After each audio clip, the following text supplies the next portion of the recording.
자, 오늘 배우시게 될 거는 바로 의료 현장에 대해서의 말소리 장애 치료입니다. 우리는 지난 시간 서두에서 말씀드렸다시피 의료 현장에서 오는 말소리 장애 치료 아동들은 좀 다릅니다. 자, 어떤 점에서 다르냐면요. 의료 현장에 오는 아이들은 아무래도 좀 이렇게 더 중증도가 심각한 해부학적인 질환을 가지고 있는 아이들입니다. 예컨대 혀를 절제한다든지요. 또는 어떤 신체적인 장애가 큰 경우를 얘기합니다. 자, 그래서 우리가 교육 현장에서는 어떤 문제가 있는 아동들을 정말 말소리 장애의 문제인지 또는 말소리 장애의 문제가 아니라 단순한 차이인지를 선별하는 것이 주요 핵심적인 어떤 역할이었는데요. 의료 현장에서의 근무하는 언어재활사는 좀 더 그런 선별적인 차원이 아니라 좀 더 어떤 장애가 있는 아동들의 어떤 말소리 문제를 도와주는, 보완해주는 그런 역할들을 진행하게 됩니다. 자, 따라서 의료 현장에서의 말소리 장애 치료가 어떤 것들이 있는지 이제 저와 함께 이번 주 수업을 통해서 살펴보도록 하겠습니다. 자, 수업을 시작하면요. 자, 먼저 우리가 지난 시간에 네, 그 교사가 학교 현장에서 이제 마지막 부분인데요. 교사와 부모가 직접 치료를 어떻게 도와줄 수 있느냐에 대해서 우리가 지난 시간에 마지막에 말씀을 좀 나눴습니다. 자, 그래서 대표적인 게 말공책이라는 게 있습니다. 자, 스피치 노트북이라는 게 있습니다. 자, 이거는 이제 교사와 부모가 학생의 치료 프로그램의 목표를 이미 알고 있다는 전제 하에서요. 부모나 교사가 아동의 치료 목표를 향해 이게 점점 좋아지고 있는지를 체크하는 거예요. 자, 그래서 교사나 부모 모두 어떻게 말 목표의 어떤 달성을 도울 것인가를 스스로가 알고 있고 이거를 체크하는 그런 방법들이 되겠습니다. 그래서 학교 현장에서는 우리가 이런 언어장애 아동들이 실제로 언어치료사와 접하는 시간이 그렇게 길지 않지 않습니까? 일주일에 뭐 길어야 한 3번 정도가 될 텐데요. 나머지 그 많은 시간들은 학교에서 친구나 또는 선생님 또는 가정 내에서 부모님들과 함께 지내기 때문에 이 선생님들 또는 부모님들의 어떤 이런 간접적인 어떤 이런 도움들이 필요합니다. 따라서 이러한 부분들에 대해서 우리가 말공책이라는 방법을 사용을 한다면 좀 더 이 말소리 장애 아동들의 말소리 향상을 도와줄 수가 있을 것입니다. 자, 그 다음에 우리가 말소리 장애의 또 다른 간접 치료 방법으로 간접 치료 방법이 있습니다. 그래서 교사가 간접 치료를 돕는 방법이 어떤 게 있느냐? 예, 이 교실에서 주제나 목표, 자료에 대해서 정보를 줘서 이런 교과 지도안에 맞게 고안을 하면 더 좋고요. 그 다음에 또 아동의 말을 모니터링 해줘서 언어치료사와 적절한 피드백을 주거나 적절한 강화를 주기 위한 이런 방법들이 있습니다. 그래서 이런 방법들에 대해서도 이런 유관 전문가들하고 어떤 상호 긴밀한 협조를 해서 정말 이런 어떤 다학문적인, 초학문적인 접근에서 이런 말소리 장애 아동들을 학급 내에서 치료한다면 이렇게 효율적인 치료가 되지 않을까 싶습니다. 이 부분 이 정도만 좀 보시면 될 것 같고요. 자, 오늘 이제 그 중점적으로 다루게 되실 의료 현장입니다. 자, 의료 현장을 우리가 담당하는 언어치료사들은 의학적으로 취약한 아동들이라든지 또는 구강 수술로 인해서 구조적인 결함을 가진 아동들, 이런 두 아동들을 다룰 가능성이 높습니다. 물론 우리나라에서는 지금 교육 현장이나 의료 현장 사실 크게 구분 없이 그 서비스를 필요로 하는 아동들이 뭐 병원에 와서 언어 치료를 받기도 하고요. 또는 일반 사설 언어 치료 센터라든지 학교에서 또 언어 치료를 중복해서 받는 경우도 있습니다. 즉, 학교에서 언어 치료 받고 나서 병원 가서 또 받는 그런 경우도 있는데요. 사실 이 교재는 이제 미국에서 쓰여진 교재다 보니까 미국은 좀 이런 의료 현장과 교육 현장에 대한 역할이 좀 구분이 되어 있습니다. 그래서 교육 현장에 있는 언어 치료사는 교사의 역할이 좀 더 가깝고요. 의료 현장에 있는 언어 치료사는 좀 더 의료 기사 쪽에 좀 더 가깝습니다. 자, 그래서 이들이 다루는 이런 장애 아동들은 좀 더 중증의 장애 아동들이라 보시면 되는데요. 자, 의학적으로 취약한 아동들 먼저 좀 살펴보겠습니다. 전문화된 의학적 치료가 장기간 필요로 하는 만성질환 아동들이에요. 네, 치료가 장기간 필요로 되는 만성질환 아동들을 일컫습니다. 어떤 아동들이냐? 좀 슬픈 내용이긴 합니다만 스스로 호흡을 할 수 없어서 호흡기에 도움이 필요한 아동들이라든지요. 네, 폐가 약하다든지 또는 뭐 중추신경이나 말초신경계 손상으로 인해 특히 이완형 마비말장애가 오면 이런 호흡에 문제를 가져오게 되잖아요. 네, 이런 아동들. 소화기에도 물론 이완형 마비말장애 올 수가 있습니다. 자, 그 다음에 알코올이나 약물에 노출돼서 태어날 때부터 어떤 문제를 갖고 있는 결함을 갖고 있는 아동들이라든지요. 자, 그 다음 이런 아동들 참 많습니다. 섭식 문제. 네, 이게 우리가 삼킴장애를 얘기하잖아요. 네, 어떠한 이유로든 아이가 소화기에 삼킴의 문제를 갖고 와서 네, 관습식 이런 아이들은 L튜브라고 해서 이렇게 코나 이런 쪽에 이렇게 관을 꽂습니다. 그래서 영양을 보충하게 되는데 이런 경우는 말소리에 어려움을 가질 수밖에 없지요. 자, 예, 이런 아동들이 대부분입니다. 자, 이런 경우는 우리가 의료 현장에서 이런 아이들을 케어를 해줘야 되고 또 치료도 진행하게 될 텐데요.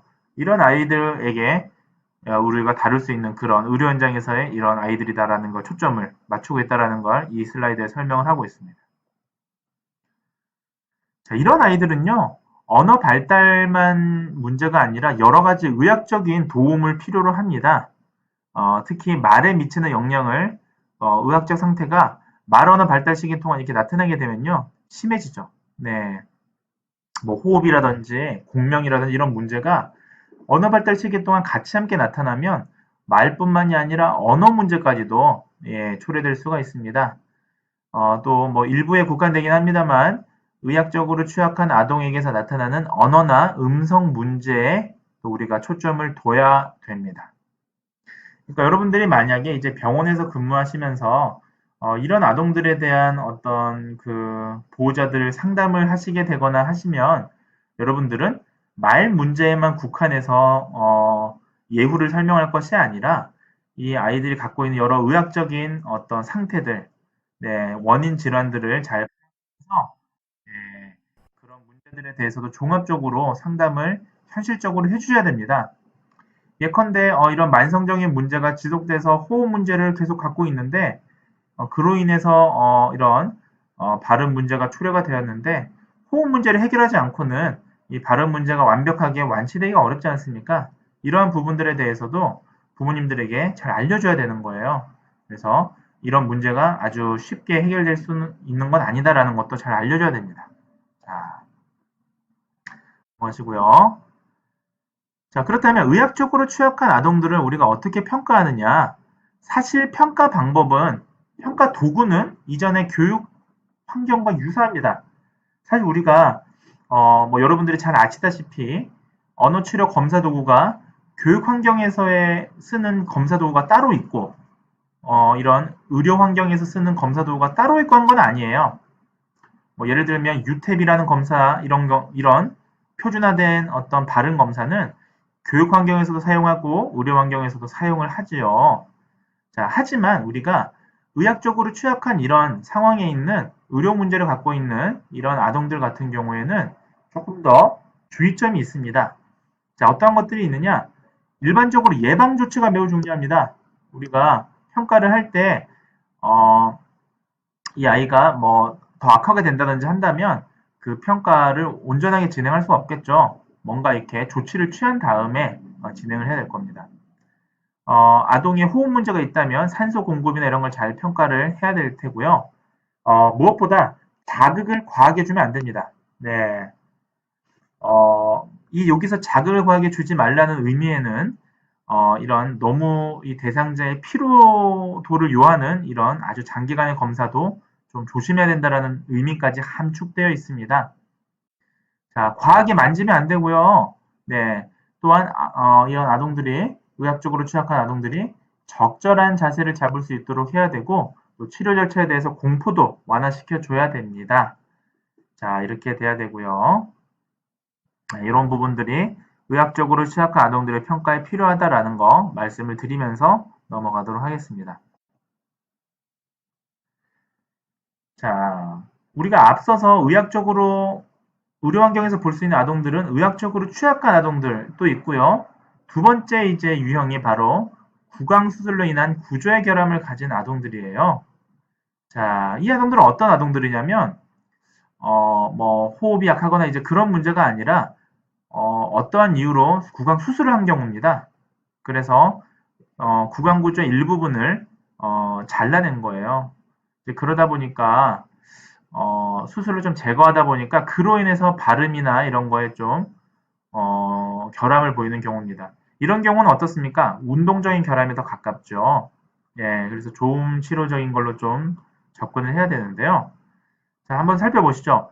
혀나 이런 구강에 자라나는 그런 암 때문에 암종인 게 암종양이에요. 암 때문에 부분 수술로 이게 부분 절제를 하는 경우가 많습니다.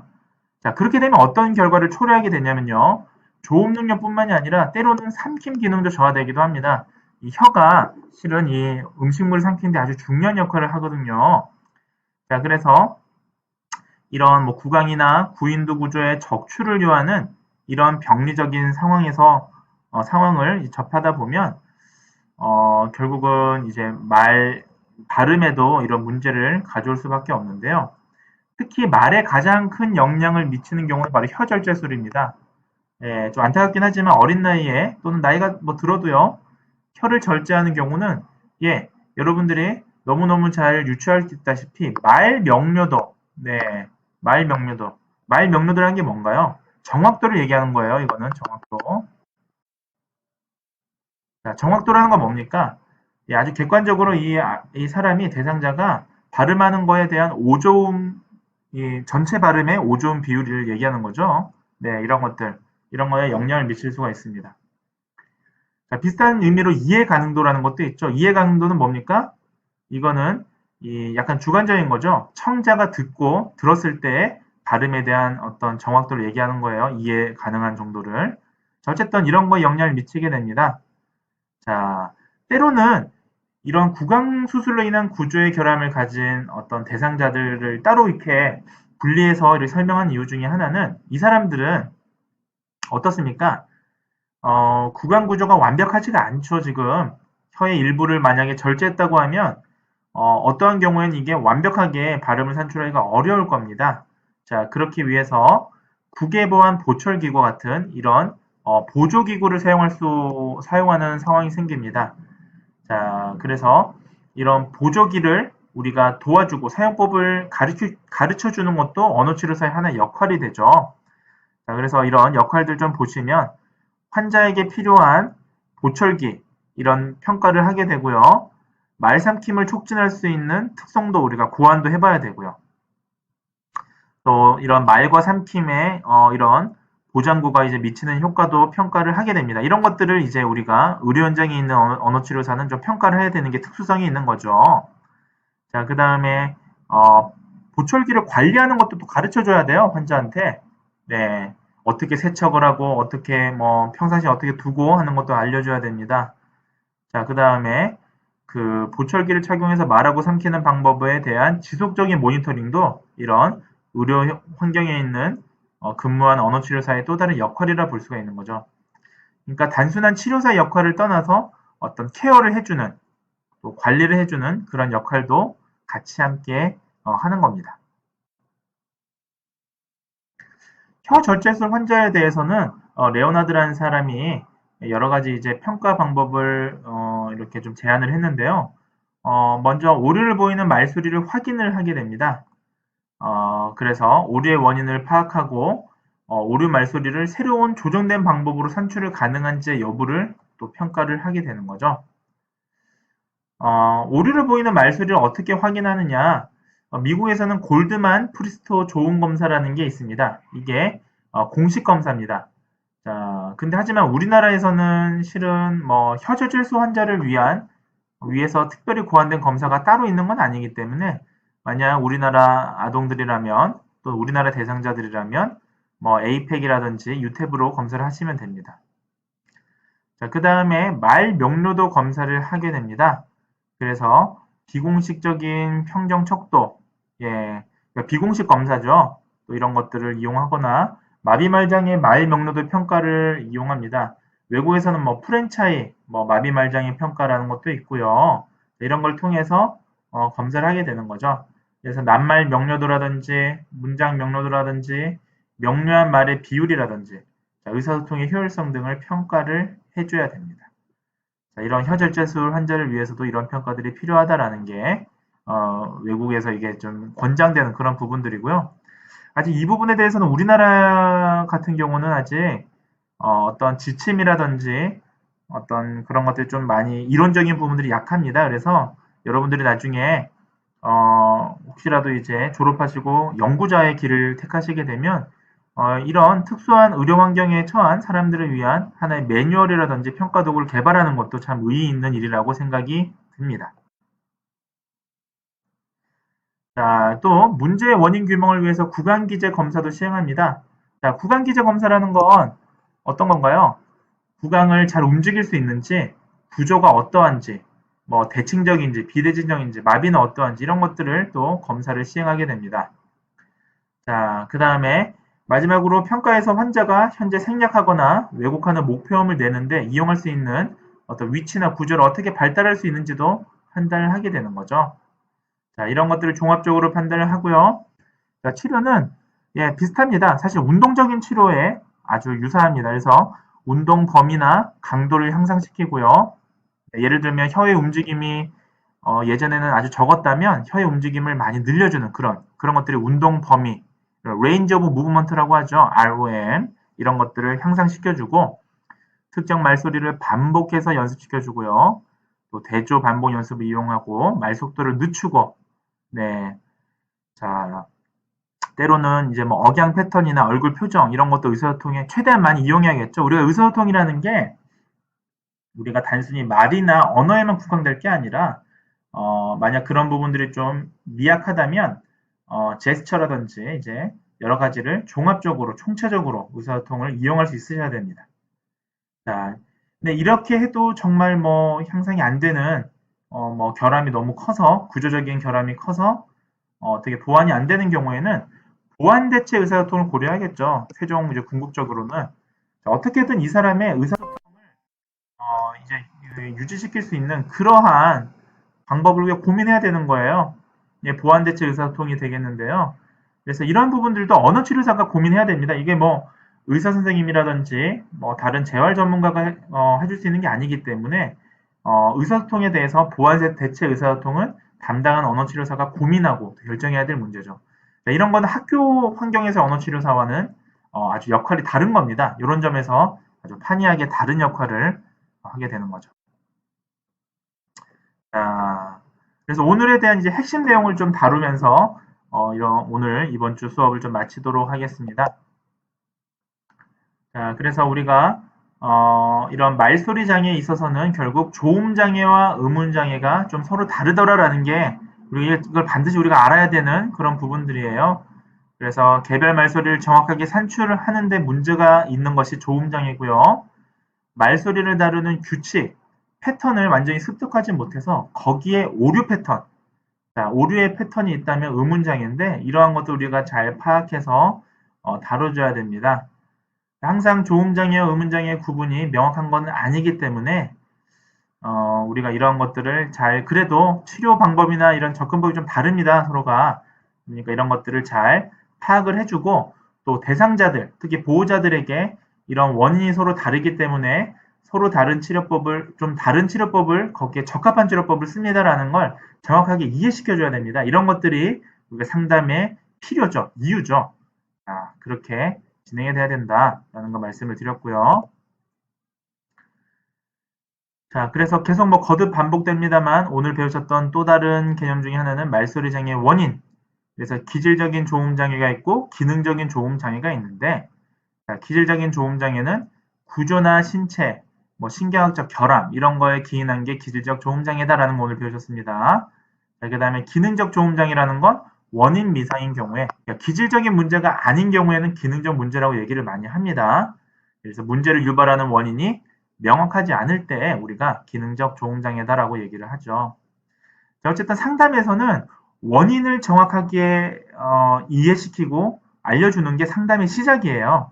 어떤 질환이든. 그래서 우리가 다른 교과에서도 뭐 조음우 문장의 교과에서도 조음우 문장의 원인 챕터를 배우는 이유가 예, 이런 자명합니다. 이런 이유 때문입니다. 그러니까 여러분들이 이런 원인에 대해서 잘 파악하셔서 잘 상담에 이용하시기 바랍니다.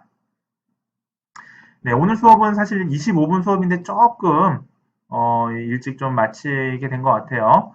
자, 그래서 여러분들 오늘 배우셨던 거 말소리 장애, 예, 이 말소리 장애가 사실은 여러분들이 임상에 나가시게 되면 가장 많이 접하시게 되는 그런 유형의 그 의사소통 장애 유형입니다. 따라서 또 이 말소리 장애가 상당히 지금 그 특정 어떤 하나의 단일 장애가 아니라 어떤 동반되는 어떤 문제일 수 있거든요. 그러니까 이런 그 치료법에 대한 것들을 잘 익히시고 또 평가 방법이라든지 또 의료 환경이나 학교 환경에 따라서 어떻게 평가가 달라지는지 그 역할을 잘 숙지하신다면 상담에서 여러분들이 그런 대상자들의 어려움을 잘 도와줄 수가 있을 겁니다. 자, 그래서 오늘 한 주 동안 수업 잘 들어주셔서 감사하고요. 이상으로 말소리 장애에 대한 상담 수업을 마치도록 하겠습니다. 여러분들 경청해 주셔서 감사합니다.